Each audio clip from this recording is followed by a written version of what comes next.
Hey guys, Raymond here from the Beginner Photography Podcast, and I was totally that kid in Little League Baseball, just picking dandelions in the outfield. Ugh. Anyway, let's get into today's interview. Welcome to the Beginner Photography Podcast with Raymond Hatfield, the podcast dedicated to helping you grow your photography skills. Raymond interviews the world's top photographers in their field to ask questions that will get you taking better photos today. Now, with you as always, husband, father, home brewer, LA Dodger fan, and Indianapolis wedding photographer, Raymond Hatfield. Welcome to this episode of the podcast. I am Raymond, your friend and host of the Beginner Photography Podcast. This is the podcast that is dedicated to helping you understand that a great photo is so much more than just the sum of its settings, okay? This week has been all about creating a roadmap for the podcast for me, planning out some future interviews. We got some good ones coming, and even planning out some educational videos that I want to create for you, which has just been so much fun, right? Thinking about the future and all these things that I want to do and share and bring to you. I just cannot wait to put them out in the world. It's been awesome. But I've also been getting ready for fall, right? Fall is typically the busiest time for photographers. Leaves are changing. It's getting beautiful outside. It's not so oppressively hot.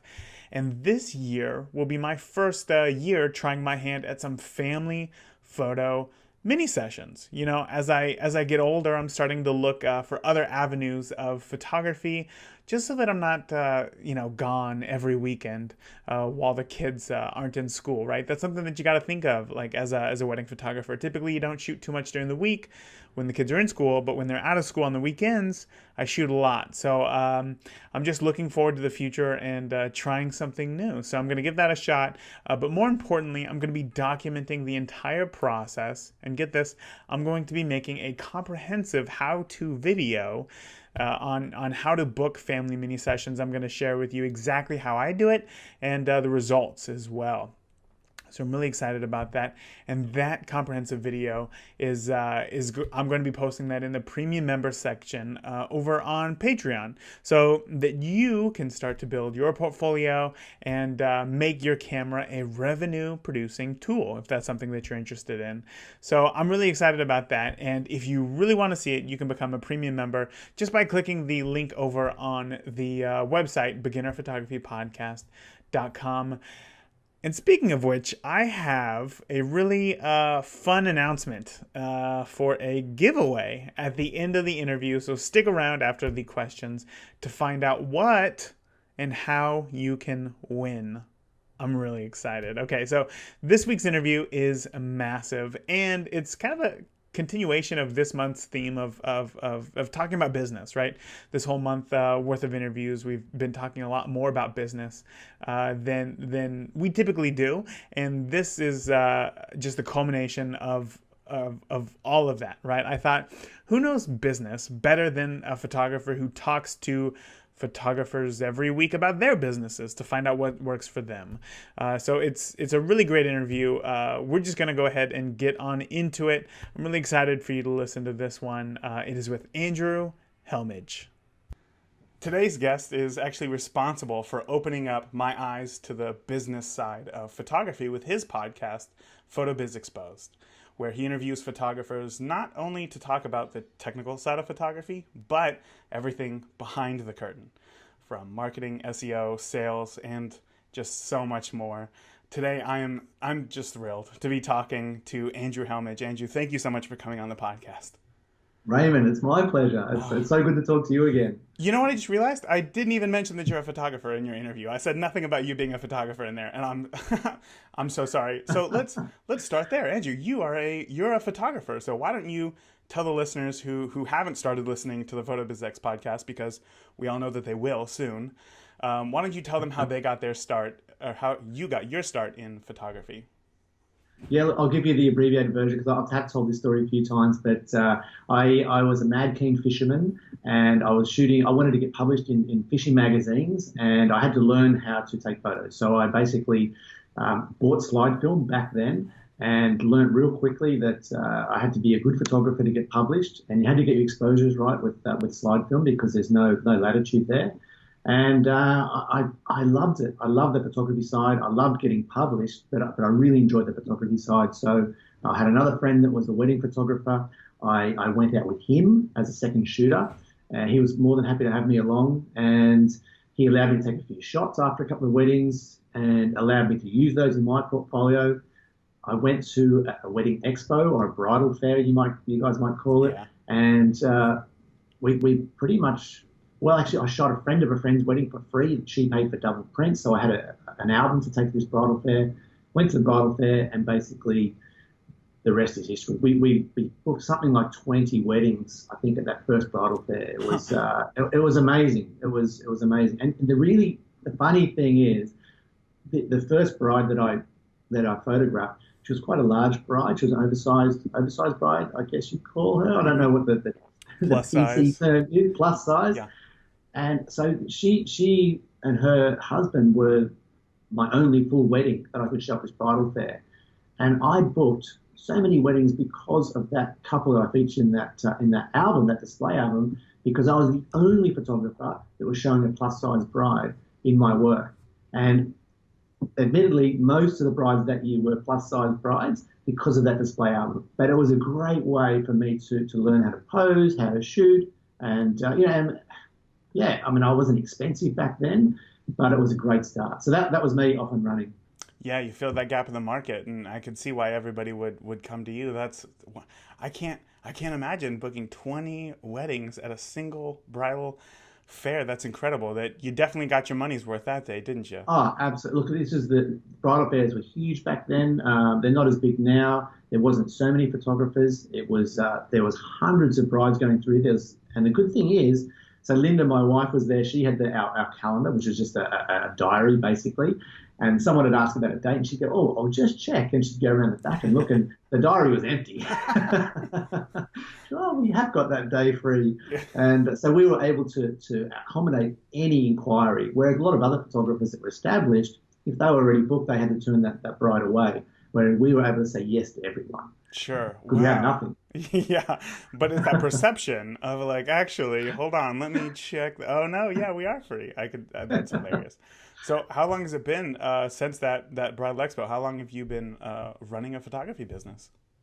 It's about 22 years now. So since then, so I was part-time at my full-time job. I eventually went full-time photography a couple of years later. And the rest is history. It just went great guns. I came in at a good time, and I know that if you're listening to this or seeing this, that you think, here's another photographer that got in at the right time. Maybe we make our own luck. I felt like it did work out well for me. I got in just as digital was coming in. I was an early adopter in my local area. So it was very easy to be seen as being on the cutting edge or one of the new photographers up and coming in my area. So I took advantage of that, opened a street front studio, and got well known quickly in my area. I think you can still do the same today, maybe with different processes. But 22 years, it's incredible. It's I still can't believe it's been that long. Yeah, my goodness. I know some photographers like I guess like Sam Hurd. Sam Hurd is known obviously for doing creative things with his photography, putting things in front of the lens or whatever, and that obviously makes his work stand out. So being on that cutting edge is just proof that it's important. It's important stuff. So it doesn't matter what time of I guess when in photography you get into it, you can always innovate somehow and do something new. I love that. Let's go back to your first. I want to know, because you also shoot weddings and portraits. I want to go back to your first paid portrait client, like you didn't know who they were. It was your first paid portrait client. How did they find you? How'd you book them? Were you nervous, and how did it go? Well, I can't remember the first client, but I do remember a client very early on. It was an older couple, so this wasn't a typical family portrait. I think that maybe the daughter, maybe I photographed the wedding. Someone knew me somehow, so it was a word of mouth shoot. Back then, we were advertising the Yellow Pages. I mean, that was we had a website, but the Yellow Pages was where people were finding it. So it sounds ridiculous now. We're spending thousands, for these ads. I learned a really good lesson at this particular shoot. It was an older couple. She had white hair, like literally white hair, and it was like permed. And I was in love, and I still am, with shooting backlit subjects. And I was very careful to have a dark background, but have the light coming in behind the subjects. And I set them up on a little jetty, and I was a husband and wife, and they were beautiful portraits. And she was beautifully backlit. I was shooting film, so this wasn't digital, and I could just see with my eye that this was looking beautiful. I got the images back. She looked 100% bald. Oh, no. It was ridiculous because her white was so well backlit. It was either halo or bald. Like, it was just, I couldn't show them. What did you do? I had to do a reshoot. I had no choice. You just told them what it didn't turn out and they need to come back in? Look, I made up some excuse, Sure. which photographers used to do at the time, where maybe the lab buggered it up. I made a mistake. Yeah, it wasn't your fault. It wasn't your fault. We were able to blame the labs back then. That is hilarious. That's hilarious. So obviously it didn't turn out too well. How did you? What did you do like going forward? You just know now that women with white hair, you just can't backlight them? Yeah, anyone with white hair now. I mean, see, this is one of those lessons that you learn, because I don't know if it's the same today, but I know that when I started, like, I was, like, my business name was the worst name ever. We were called Weddings, Portraits, Anything. Anything? It said the word anything in there? Anything, yeah. And I would say yes to anything. I wanted to make photography my life, and I would take on any job that someone would pay me for. And I was, like, it sounds terrible, but I was learning as I was going. I would never say no to. I was shooting women that had been bashed up. I'd seen guys that had had cuts in work accidents, as well as wedding couples and portraits. It was anything. People would see anything in my ad and they'd ring up and say, "Hey, is it really anything?" So I guess my follow-up question to that is, what is the weirdest thing that you've had to photograph? Yeah, nothing. I don't think anything super weird. I think that the hardest one was, when the lady came in that time that had been beat up by her husband, and she needed photos of that, and she was like, "You're gonna make these look as bad as you can." And I was like, "Oh man," I was like, "It's already bad." She said, "Yeah, it's got to look as bad as you can." Yeah, those sort of things were hard. I'd say that's about it. Oh, jeez. Oh, jeez. Well, that's a lesson to everybody listening: is whatever you do, don't put the word anything in your photography business, because you will get contacted for anything. Okay. I think a lot of the listeners have this idea, if they do decide to start a business, that running a photography business, the biggest draw to them is simply the free time that they're going to have, right? I'll be able to work from home. I'll work like one day a weekend. Like, it's going to be great. And I think obviously for the first few years, that is a huge misconception and definitely not how it works. But what is the hardest thing that you have found to be about running your business? I think you're dead right. In the beginning there, it is just, you are going as hard as you can. Because generally you have, what I did, and I think most photographers will have another full-time job or a part-time job in the beginning. So it's managing that. At the time I had a mortgage, obviously Linda, we had kids. Managing all that and trying to build that photography business, that was a struggle. As far as the hardest thing, I think that came for me later on, when photography, I was shooting over 70 weddings a year. I was doing those on my own, mostly, and we were shooting portraits and commercial work in between. Like, I was working so hard and we were getting so much work.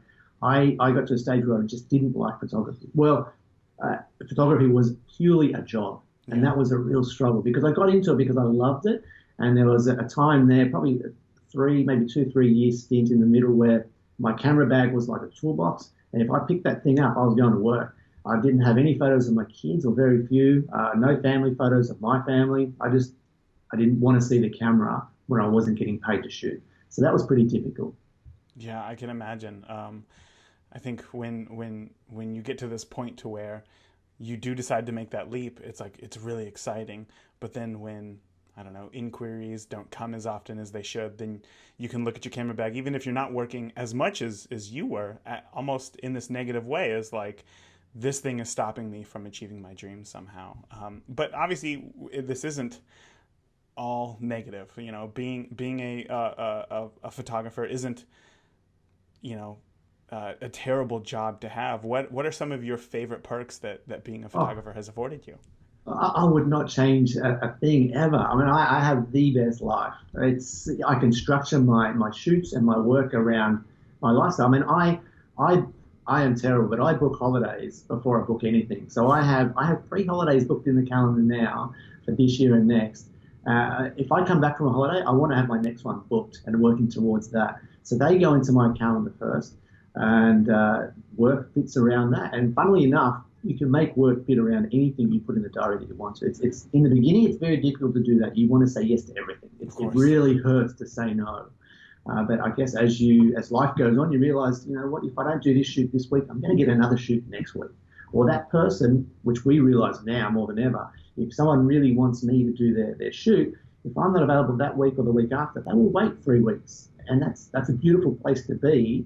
But that's what you get when you deliver a great service, when people like you, they want to work with you, people will wait to work with you. And that's lovely. So, I mean, I guess that in answer to your question, my lifestyle, I wouldn't have the life that I have now without photography. I love not answering to a boss. Look, when I was fishing, I was a sales rep for a fishing tackle company. So I would have a boss, and I would probably still be fishing and love fishing, but it would be a weekend thing. I wouldn't be able to do it, 5 or 6 days a week. Of course. Like I can with it. Yeah, so, you can go fishing 5 or 6 days a week now if you wanted to, right? I ride my bike probably 6 days a week. That's my thing now. So I'll schedule time today to have a 2-hour ride for training, and I rode Monday, Tuesday, Wednesday already, so today's Thursday. So I'll always make time in my diary, in my calendar, and Linda and Tennille, so Tennille's our studio assistant, they know that if I've got a slot blocked out in the diary, then we don't book a shoot around that. And that can be for riding my bike, which sounds ridiculous, but that's my passion. So I'll make that up then in the evening, or get up a little bit earlier, or just have an easier day. Yeah.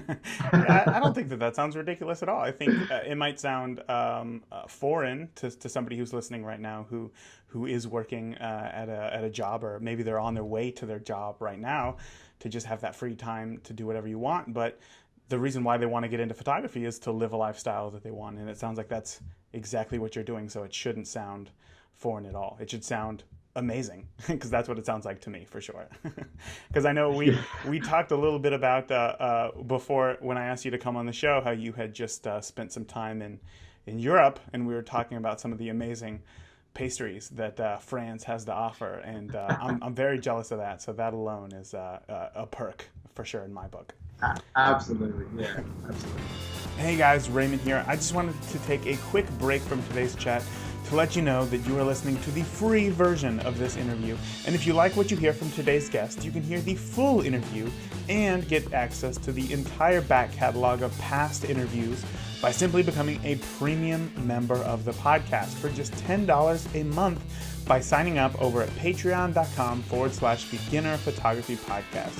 And if you're driving, well, no worries. The link is on our homepage at beginnerphotographypodcast.com also. So sign up now, and if it's not everything that you hoped it to be, no worries. Cancel anytime within the first 30 days, and I will happily give you your money back. That's it. I appreciate you all. I hope to see you on the inside. My next question is something that I think I'm struggling with, which I think that we talked about right before I hit the record button, and that is, I like to do everything myself, right? I want to do everything until I can't do it anymore. You work with, obviously, your wife Linda and Tennille. Can one person, in your own opinion, can one person run a successful photography business? Absolutely, 100%. Yes. You will be busy, and you have to. I think that's a time when you really do need to have your processes sorted out. I'll use Ryan as an example. I spoke to him yesterday. So he's shooting 68 weddings this year. He's only been going, this is his second year in business. He's been 68 weddings, he's doing them all on his own. Even his wife or his partner is not involved in the business. It's 100% him. But he's outsourcing the editing, he's outsourcing the culling. So he has a lot. He was going surfing right after we finished the interview. He's a bit like, he has some time. Like Yeah. He has some time. So he was outsourcing to the image salon in Canada. He's since changed. He had a great relationship with them, and he found someone on Upwork who is based in Russia, and she's a wedding photographer there. And now she works full time with him editing his wedding. So she actually does the culling as well, which I was really surprised at. I shouldn't be too surprised because Linda and Tia do the culling for me, and she does the editing. So he's delivering shooting 68 weddings, he's delivering all the photos within 30 days of the wedding every time, which is amazing. Not many photographers are doing that, and he's doing it all on his own. So yes, it can be done. Right. This is kind of a side story, and I talked about it a few weeks ago here on the podcast, where a friend of my wife, a friend of a friend of my wife, my wife had seen on Facebook that she has been married for 5 years now and was still waiting for her wedding photos. The wedding photographer just like up and moved to New York. Actually, she never got her wedding photos, and it was really sad. So I thought about that, and I made that part of my point of difference, right? And I started educating my brides to where it's like, I actually met with that bride who never received her wedding photos. I made this huge video about it. It turned out great, and basically said in the video, like, look, you may have found the most, like, a photographer who can create the most beautiful images, but, here are some steps that you need to take to make sure that, you don't get burned. And kind of at the end, I said, like, make sure that you have it written in the contract when you're going to get those images. And if also what the photographer will do if they don't deliver the images within that time, because that puts more pressure on the photographer, because now that's what I'm doing in my contract. So if brides ask me, now I have an answer for them. But also saying that now if you work with me, you're guaranteed your wedding photos within 30 days. And I think that alone is enough of a point of difference just to perk somebody's ears, right? And as long as you have that attention, then it's a whole lot easier to go on with the rest of your pitch, I suppose.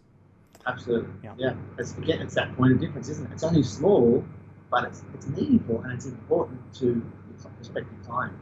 Especially when not receiving any of your wedding photos is at risk there. Terrible. Yeah. I got really lucky that story got picked up by the news, some local news stations, and it was a huge success for sure. And hang on, you said it was lucky. You must have done something to get it in the news. It's rarely just truth luck. Be told, I called them and I said, hey, this is what I'm doing. Would you like to come out and be a part of it? My idea was that they would come out and like film a segment, but I guess the person in charge of returning calls was gone for the week. So when she got back to her office, she called me. I was actually there in the middle of the shoot, and like, oh, I guess you can't come out today. But I sent them some images, and she got a hold of the bride, and they wrote a whole story about it, which was wonderful. It was wonderful for sure. These things rarely happen by accident, right? Yeah. So I guess not. Yeah. You called me out there for sure. Yeah, you're good right. Work. Yeah, it was great. Yeah. Good. It's a good example of how, as a business person, you have to make your own luck. You have to capitalize on these little things that happen. Right. I think that gets overlooked a lot of times when listening to interviews with other photographers.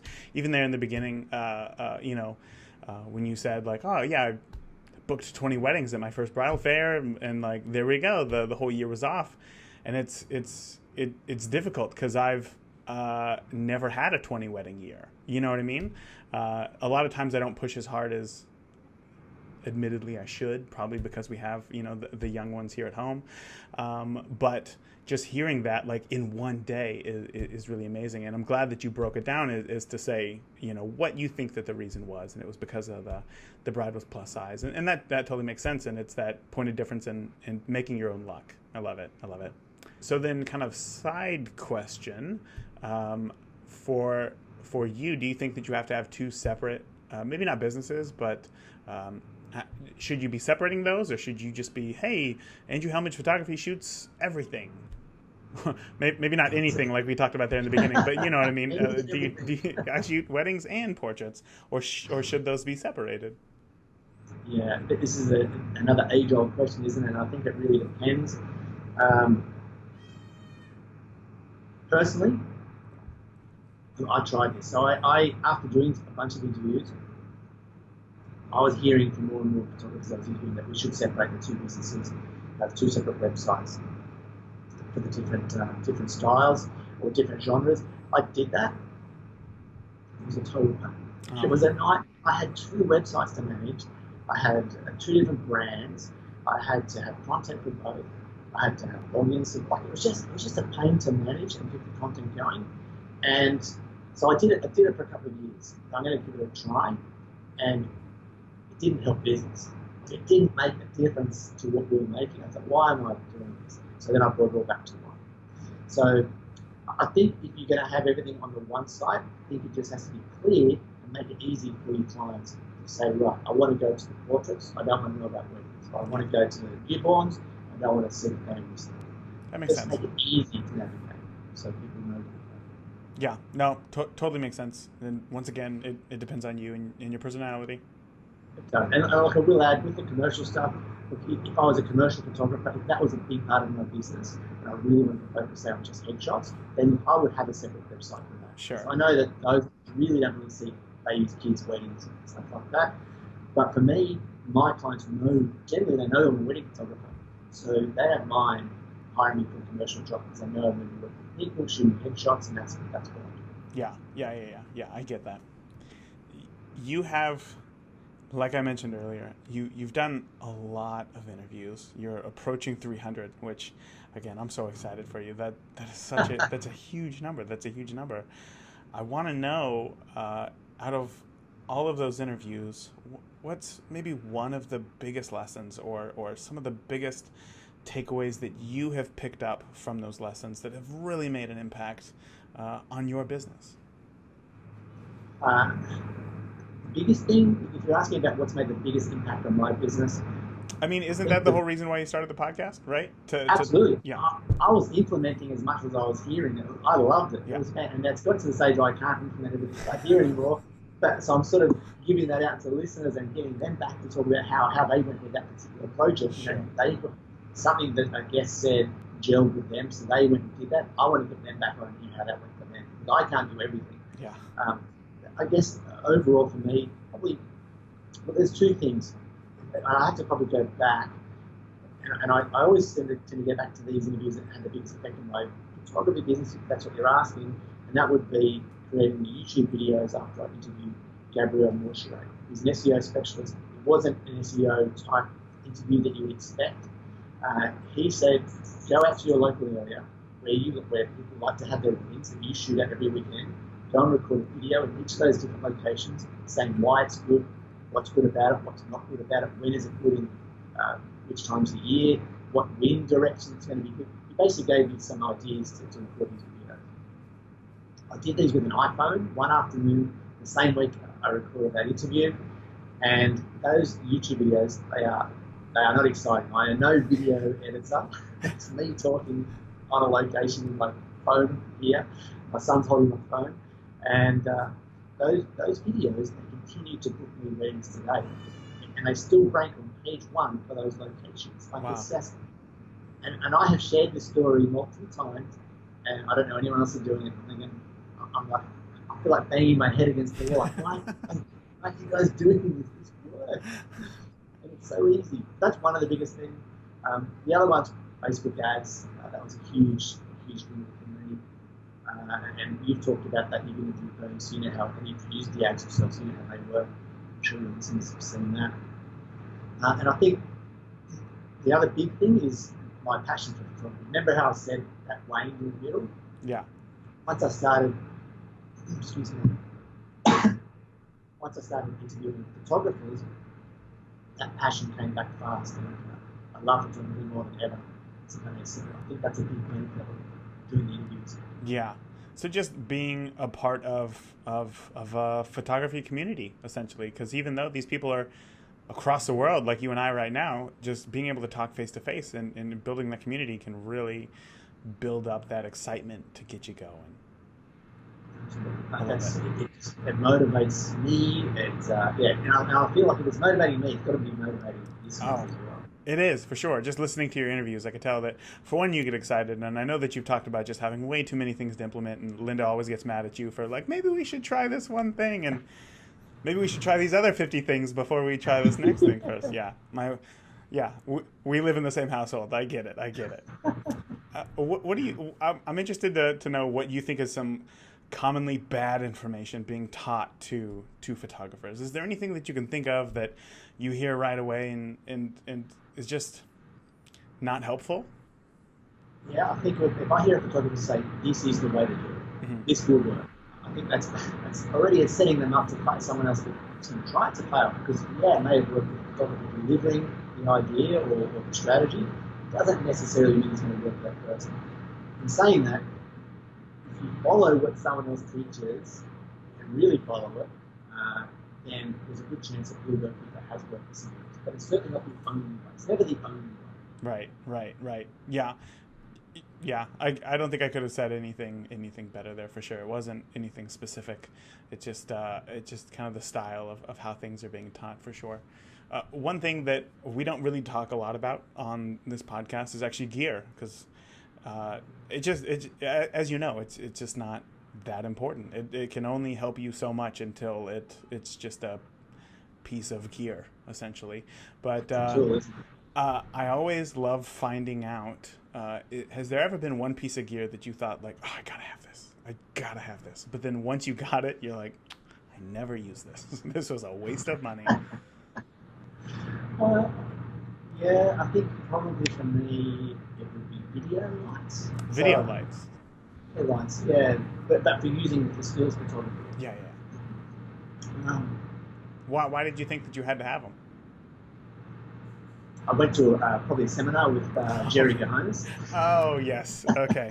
Yes. Jerry's been a past guest, and he has the ice light. I mean, it's a miracle light, right? So I see where you're going with this.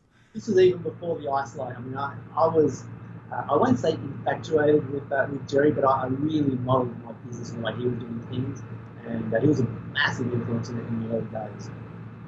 And he was using video light back then, even before his ice lights. And look, I did use them for a while, but nowhere near as much as what I thought. Yeah. And it took a long time to realise that I will never be Jerry Gahonis. I can shoot like him. I can do my sales sessions like him. I can sell like him, but I'm never going to be him. And, it took a long time to learn that. That was a big lens. It sounds funny, but I was using the same lenses. I was trying to pose the same way he did. I modeled too much of my photography. I'm trying to be like someone else. Right. And that was setting myself up for failure. And I think don't get me wrong, I love the work that I produced, and he's an amazing photographer, but I wish in the early days that I had taken a more rounded approach to the photographers that influenced me rather than just one, because I wanted to be just like him. Yeah, sure. I mean, he's a great idol to look up to when it comes to both image quality and the business that he runs. So, I mean, it's totally understandable. Andrew, you have been extremely gracious with your time today. You've shared a ton of information, not only from your own personal experiences, but from the almost 300 interviews that you've done with other photographers. And I want to thank you, seriously, for coming on and sharing everything that you did today with our listeners. Mate, it's my pleasure. It's so nice to be on the other side of the microphone and answer some questions. And to you, mate, I remember the very first interview we did. You were out walking. I was. And you just quit your job. I was so excited. And I remember it clearly, and I've had you on since then. And it's amazing to see you and your growth and the podcast and everything else, man. It's awesome to see another passionate photographer doing what they love. So congratulations to you. I only have you to thank for sure. But what's funny is that I went back and I listened to that first interview not too long ago, probably a few months ago, and I thought I had all the answers. And now obviously as time goes on, it's just like no, these things weren't really important. It's just a lot of faith in yourself. I guess you got to have some confidence to be able to take that leap of faith, because it really is a leap of faith, and persistence to be able to keep going. And I don't claim that I have all the answers, and that's why I have other professionals on like you and so many others to help out and try to get those answers to the people who come after us, I suppose, for sure. But you'll be doing the same interview as this in 20 years' time. I know. It's going to be insane. It's going to be insane for sure. But for those listening who do want to know more about you and where to find you online, and maybe they're at that point to where they want to move on past the beginner photography podcast, can you let the listeners know how they can and where they can find you online? Sure. But the easiest place is PhotoBizX.com. There's links there to anything. That's where you'll find all the interviews, and there's a ton of content there. You can do a search for any kind of topic that you're interested in, and you'll get a bunch of ideas. There's also, actually, if you go to the interviews page on the site, there's a little there's a photo up in the top right. It says "New here." Are you new here? And you can request some interviews from me. I'll hand select some interviews for you based on what you want to know. Just answer a couple of questions and all. And these, I would personally handpick them, and it's not automated. I'll find something that's going to help you with your business if you're interested in the business side of things. Perfect. Well, Andrew, again, I will of course link to that in the show notes if anybody's driving right now. And once again, I thank you for coming on and sharing everything that you did. And I look forward every Monday to launching the newest episode of the PhotoBizX podcast. So again, thank you so much for coming on. Thanks, Ryan. Cheers, mate. Of course. Now, if you don't listen to Andrew's podcast already, I'm sure that you will want to now, because it is so clear that not only does Andrew know what he's talking about, obviously, with his experience, but he is also one of the most just down-to-earth people who I've ever had the pleasure of chatting with. In fact, we kept chatting after the call for almost an hour. And I think if that doesn't speak to his character, I'm not sure what does. He's truly a great guy. So if you want to hear more from Andrew and his podcast, the PhotoBizX podcast, just search for it in your favorite podcast player, and I promise you will not regret it. Andrew, if you're listening right now, all I can say is thank you. Seriously, I feel like we are more than just a host and interviewer. I've been listening to your podcast, obviously, for a long time. We've had a lot of conversations, and I like to think of you as more of a virtual friend. And once again, I truly appreciate you coming on the podcast, and I look forward to you coming out to the States, hopefully next year, and I'd be more than happy to buy you a beer. So. That's that. Thank you again, Andrew. So, in the beginning of this episode, I mentioned that there was a big announcement and even a giveaway, and I'm so excited for this. Okay, I'm going to give away a camera. Yeah, that's right. So, one of my favorite cameras that I've owned, and if you've been listening to this podcast for any stretch of time, is right here, my Gopro. Right, the Gopro.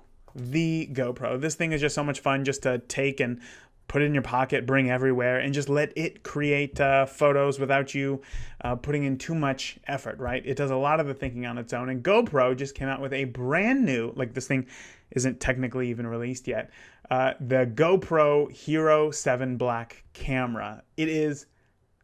It's amazing. That's all that I can say about this thing. It records 4K video, right, in slow motion, which is insane on its own. And it has the world's most advanced electronic image stabilization. It's seriously the best footage that I've ever seen come out of a handheld camera. I'm not even kidding. And on top of that, it takes incredible 12 megapixel photos, with GoPro is even introducing a new super photo setting that just captures more dynamic range than ever before. And this camera is set to be a monster. I'm so excited. I already pre-ordered one for myself, and guess what? I pre-ordered one to give away to one of you. That's right. You could win a brand new $400 GoPro Hero 7 Black camera. So what do you have to do to win? It's simple. All you got to do is just become a premium member of the podcast and you will be entered to win. And if you're already a premium member, then you are already entered to win. Congratulations. And if you get you can actually get another entry to win on top of just yourself. I got all jumbled up there. You can get another entry to win if you sign up a friend. So if you have a friend who's also in photography and you think that they might like to win this camera, then they can join the premium membership side of the podcast over on patreon.com as well. And they will be entered to win this $400 GoPro Hero 7 Black, and you will get an additional entry as well. So that's it. Currently, there's 27 premium members, so the odds of winning this $400 camera are really, really good. So you can go ahead and join today by clicking the link over at beginnerphotographypodcast.com. And then on November 12th, I will announce the winner of the GoPro Hero 7 Black. It could be you. I hope it is. What do you think? Do you hope it's you? What would you do with this GoPro? That's what I want to know. Okay, so that is it for this week's episode. Until next week, I want you to get out there, just keep shooting and share your photos with the world. You know, you can shoot all day, but now I want you to start sharing some photos with the world. And most importantly, stay safe, okay? That's it. I love you all. If you enjoyed today's podcast, please leave us a review in iTunes or your favorite podcast player. And continue the conversation with Raymond and other listeners of the podcast by joining the Beginner Photography Podcast Facebook group today. Thank you. We'll see you again next week.